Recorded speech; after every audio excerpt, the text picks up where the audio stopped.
Open कर लो, page number, सभी बच्चे ने बुक्स ओपन कर ली, पेज नंबर 5.85 पुराने बुक्स के हिसाब से, पेज नंबर 5.85 पुराने बुक्स के हिसाब से। और ये क्वेश्चन नंबर हमारा जो चल रहा है जिसके आप बैलेंस शीट का टोटल दे रखा 1,03,800, 1,03,800 रिटायरमेंट का बच्चे हम ये क्वेश्चन स्टार्ट करने वाले हैं। सभी बच्चे अपने अपने बुक्स ओपन कर लो, कर ली। अब मैं रीड करने वाला हूँ, सब बच्चे ध्यान से सुनना। द बैलेंस शीट, बच्चे रीड कर रहा हूँ, ध्यान से सुनना। पेज नंबर क्या है 5.85 और क्वेश्चन नंबर 1 जो बैलेंस शीट का टोटल है वो 1,03,800। स्टार्ट करते हैं। The balance sheet of x y and Z who works share profit in proportionate to their capital. बच्चे इनका जो प्रॉफिट शेयर रेशियो है वो क्या है, देयर कैपिटल एज फॉलो। तो बच्चे इनकी कैपिटल के रेशियो में एक्स वाई जेड, इनका जो ओल्ड रेशियो है वो इनके कैपिटल के रेशियो में है। एक्स की कैपिटल दे रखी है आपको 45,000, सही है, 45 दे रखी है। एक्स की कैपिटल दे रखी है 45, वाई की कैपिटल दे रखी है 30,000 और जेड की कैपिटल दे रखी है 15,000। तो एक काम करो, इनको सोल्व कर लो, इस रेशियो को जितना कर सकता है। तीनों में 3 0 कॉमन है, सही है। तो अब ये किससे कर सकता है, 15 से काट लो, 15 में 15, 15 2 30, 15 3 45। तो इनका ओल्ड रेशियो कितना है, 3:2:1। सबसे पहले समझ में आ गई। अब आ जाओ जस्ट बैलेंस शीट में। बच्चे सबसे पहले आ जाओ बैलेंस शीट। बैलेंस शीट को जस्ट इसके ऊपर रख दो। इधर की साइड क्या होती है लायबिलिटी, इधर की साइड क्या होती है एसेट। पहले लायबिलिटी साइड में देखो, इधर बच्चे इधर लायबिलिटी साइड में देखो। लायबिलिटी साइड में एक्स वाई जेड की कैपिटल दे रखी है, तो इस साइड में होती है, देखो कैपिटल इधर है ना, तो पार्टी की कैपिटल इस साइड से उठा के इधर रख दो। तो by balance BD, by balance BD, x की कैपिटल एक्स के अकाउंट में कॉपी कर दो, वाई की कैपिटल वाई के अकाउंट में कॉपी कर दो और जेड्स की कैपिटल को जेड्स के अकाउंट में कॉपी कर दो। अब इसी साइड में देखो कोई रिजर्व दे रखा है, रिजर्व होता तो वो बढ़ जाता, कुछ नहीं दिया, नहीं दिया ना। अब आ जाओ एसेट साइड। एसेट साइड में 3 चीज देखते हैं, गुडविल है नहीं है, प्रॉफिट एंड लॉस नहीं है, एडवर्टाइजमेंट सस्पेंड नहीं है। जब कुछ नहीं दे रखा तो नीचे आते हैं। बच्चे 1 by 1 पॉइंट पढ़ेंगे। Why retire on 1st April 2018 from the following readjustment। बच्चे यहाँ पे फिर से कौन रिटायर हुआ, वाई रिटायर हुआ। यहाँ पे रिटायर कौन रहा, वाई। जो भी जाता है उसको बॉक्स में बंद कर दो, मैं बार बार कहता हूँ, उसका शेयर्स कॉपी कर दो। वाई का जो शेयर्स का 2/6, इसे सोल्व कर लो, 2 और 6 कट सकता 1/3 हो गया। वाई का शेयर्स कितना था 1/3। अब इसका जो शेयर्स है वो कौन टेक ओवर करेंगे, यदि कुछ नहीं बताया तो पुराना करना। चलो आगे चलते हैं। फिलहाल बच्चे पहले यहाँ तक बताओ कोई डाउट है बच्चे, आपको क्लियर है। अब मैं 1 by 1 पॉइंट पढ़ूंगा। पहला पॉइंट पढ़ना, out of the insurance premium.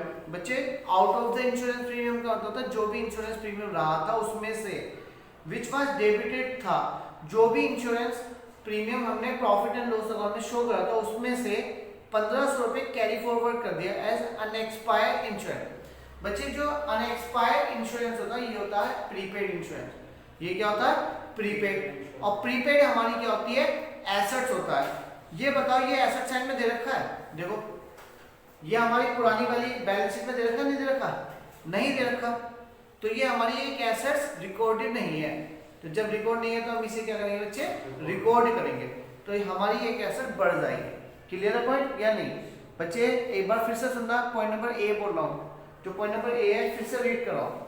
Out of the insurance premium, बच्चे जितना भी प्रीमियम रहा था प्रॉफिट एंड लॉस में उसमें से 1500 रुपए कैरी फॉरवर्ड किया गया था, और जो कैरी फॉरवर्ड किया गया उसे क्या मान के किया था, एज अनएक्सपायर्ड इंश्योरेंस।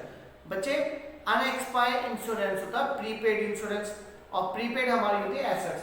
तो देखो हमारी बुक में प्रीपेड इंश्योरेंस रिकॉर्ड नहीं था, तो हम इसे रिकॉर्ड कर रहे हैं। जब हम रिकॉर्ड करेंगे तो ये हमारे लिए क्या होगा, एक बेनिफिट होगा। जब भी हम कोई एसेट रिकॉर्ड करते हैं तो हमारे लिए क्या है, फायदे की बात है। तो प्रीपेड इंश्योरेंस के नाम से यहाँ पर रिकॉर्ड कर दो, प्रीपेड इंश्योरेंस। कितने रुपए, 1500 रुपए। एक तो ये यहाँ पर आ जाएगा और एक एसेट साइड में आएगा। क्लियर हुआ बच्चे, आप बताओ क्लियर है बच्चे या नहीं। जब भी आपको अनएक्सपायर्ड इंश्योरेंस दिखता है तो ये एसेट्स होती है, तो ये एक ऐसा रिकॉर्ड नहीं कि हम बुक्स में रिकॉर्ड करें, इसलिए हमारी एसेट बढ़ रही है। और जब हमारी एसेट बढ़ती है तो हमें फायदा होता है। एक इधर आएगा और एक एसेट साइड में आएगा। दूसरा पॉइंट पढ़ रहा हूं बच्चे, ध्यान सुनना।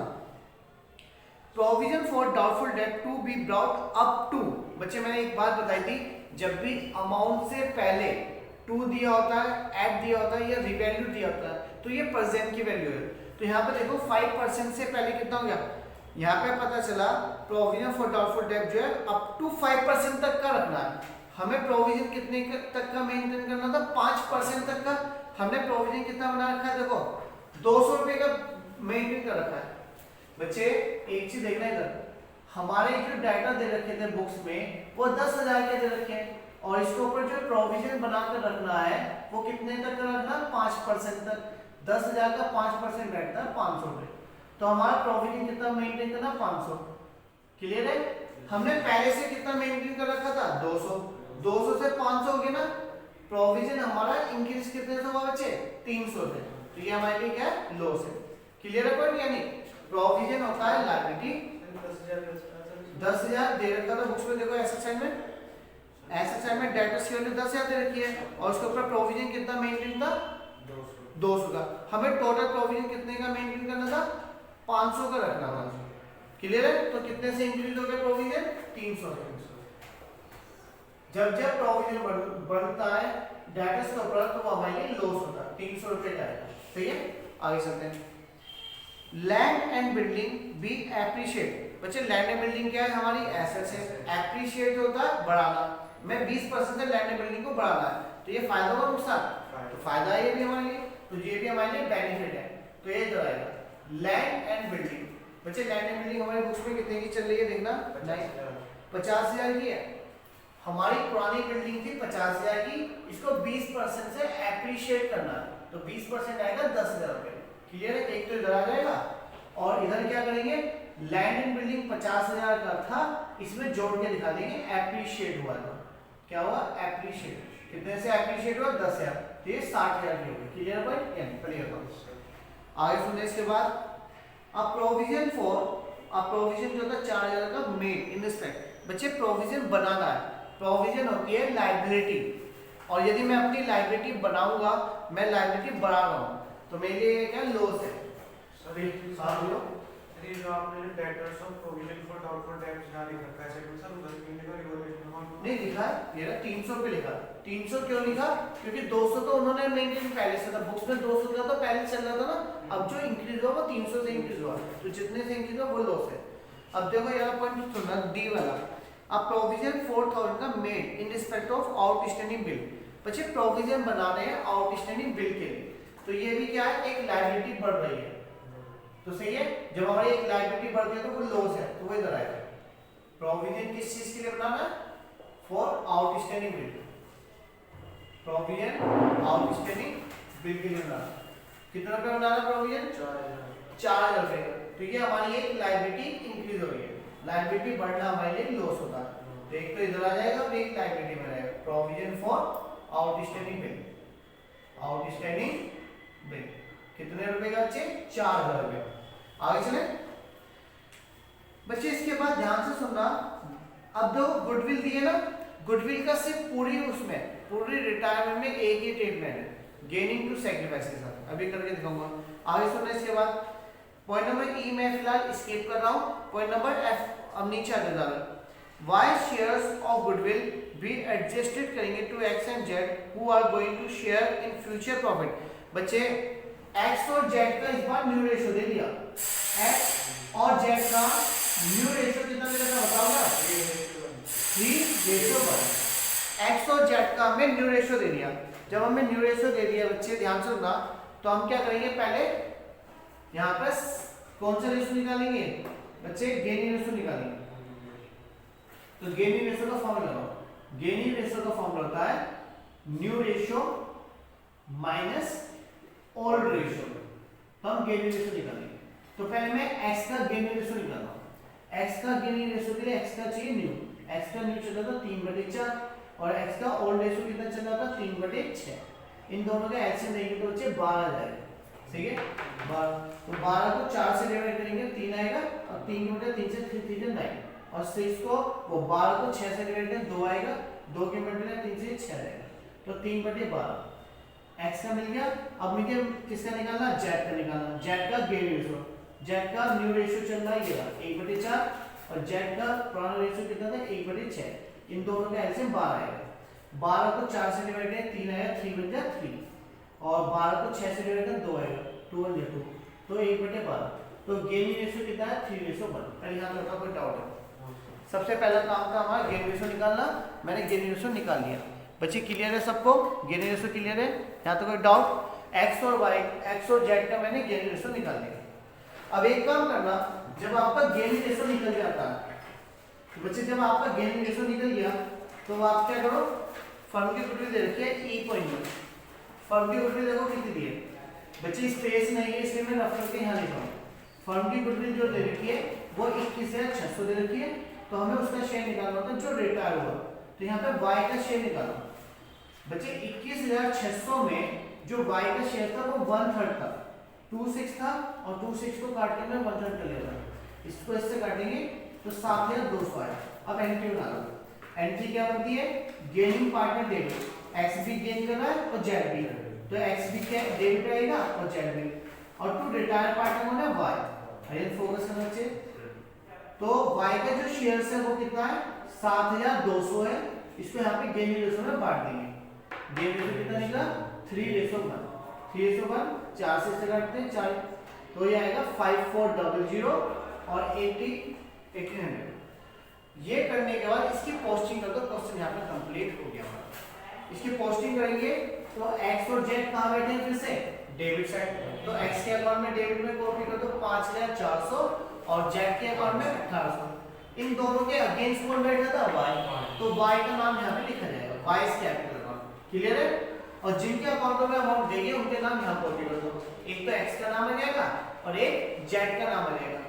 इनकी अमाउंट किसको आएगी, y के अकाउंट में 5,400 और 1,800 रुपए। यहाँ तो कोई डाउट या नहीं? बच्चे यहाँ पे हमारा क्वेश्चन कंप्लीट हो गया। पहले इसे क्लोज करेंगे, फिर इसे और फिर इसे लास्ट में से। तो सबसे पहले इसे क्लोज करो। इधर का टोटल 11,500 आया, वो टोटल इधर जाएगा 11,500। इसमें से घटाएंगे तो यहाँ पे क्या आएगा बच्चे, गेन आएगा। और जो भी गेन निकलेगा वो पार्ट में ट्रांसफर कर देंगे। Gain transfer to capital account. Capital किस किस में बटेगा, x में भी, y में भी, z में। इनका रेशियो क्या चल रहा था क्वेश्चन में, 3:2:1 निकला था बच्चे। इनका जो रेशियो था कैपिटल के रेशियो में बटेगा, तो इससे पहले घटाओ कितना आएगा, 200 तो एक आ गया, तो 7,200 इसको बांट देते हैं। तो 1,200 रुपए इसका आएगा, 2,400 रुपए इसका आएगा और 3,600 रुपए इसका। इसे मैंने रेशियो में बांट दिया और ये अमाउंट इधर से इधर कॉपी कर देंगे बाय रीवैल्यूएशन अकाउंट। बच्चे जिस अकाउंट से हम कॉपी करते हैं ना उसका नाम आता है। तो रीवैल्यूएशन अकाउंट लॉस आएगा, वो गेन आएगा। क्या आएगा, गेन। कितना आएगा, x को मिले 3,600 रुपए, y को मिले 2,400 रुपए और z को मिले 1,200 रुपए। अब इस अकाउंट को क्लोज करो बच्चे। इस अकाउंट को जब क्लोज किया जाएगा तो पहले उसका अकाउंट बंद करते हैं जो रिटायर हुआ, पहले y का अकाउंट बंद करेंगे। 30 से हम देगा, 30 का टोटल है 0 8 तो 39600 ये आ जाएगा 39600। इसमें रिड्यूस करने को कुछ है नहीं, इसमें से कुछ घटाने को तो है नहीं, तो ये y का लोन आ जाएगा। क्या आ जाएगा, y का लोन 39,600। सही है, क्लियर है? और इसका अकाउंट बंद करेंगे 16,200 आएगा और इसका टोटल करेंगे तो बच्चे 48,600 आएगा। इसका टोटल भी इधर जाएगा 48,600 और 16,200। यहाँ पर क्या आएगा, टू बैलेंस आएगा। क्या आएगा बच्चे, टू बैलेंस सीलिंग। इसमें से सब माइनस करेंगे तो ये आएगा 43,200 और इसका बैलेंस इधर करेंगे तो ये कितना आएगा बच्चे 14,400। ये बैलेंस आए तो ये बैलेंस यहाँ पे कॉपी कर देंगे कैपिटल के नाम से। कैपिटल किस किस की रहेगी, x और z की कैपिटल आ गई और y का लोन आ गया। y का लोन कितना था 39,600, x की कैपिटल कितनी लग रही है बिजनेस में 43,200 और इसकी कैपिटल कितनी बच्चे, इसकी आएगी 14,400। 14,400 इसका टोटल करेंगे 600। और अब एक काम और करो, जो बैलेंस शीट में दिया है ना उसे वैसे कॉपी करो। जैसे लाइबिलिटी साइड में देखो सिंडिकेटर दे रखे हैं 13,800 के, सिंडिकेटर्स कितने के दे रखे हैं 13,800। अब आ जाओ एसेट साइड। एसेट साइड में देखो क्या दे रखा है कैश एट बैंक कितने का दे रखा है बताओ जल्दी। कैश एट बैंक कितने का 11। इसके बाद क्या दे रखा है सन्डी डेटर्स हो चुका। उसके बाद स्टॉक नहीं हुआ, स्टॉक बताओ कितने का 16,000। स्टॉक दे रखा है बच्चे 16,000। आगे बताओ plant and machine plant and machine कितने की दे रखी है 17,000। 17,000 की दे रखी है। और land and building land value में पहले कर लिया था, सही है। तो बच्चे इसका टोटल करेंगे, जब इसका टोटल करेंगे तो इसका टोटल आएगा 1,15,000। ये हमारा टैली कर रहा है और टैली करेगा तो क्वेश्चन सही नहीं तो कहीं ना कहीं गलती है। यहाँ पे हमारा ये क्वेश्चन कंप्लीट हो जाता है। नेक्स्ट क्वेश्चन नेक्स्ट वीडियो में मैं आपको प्रोवाइड करूँगा, सही है।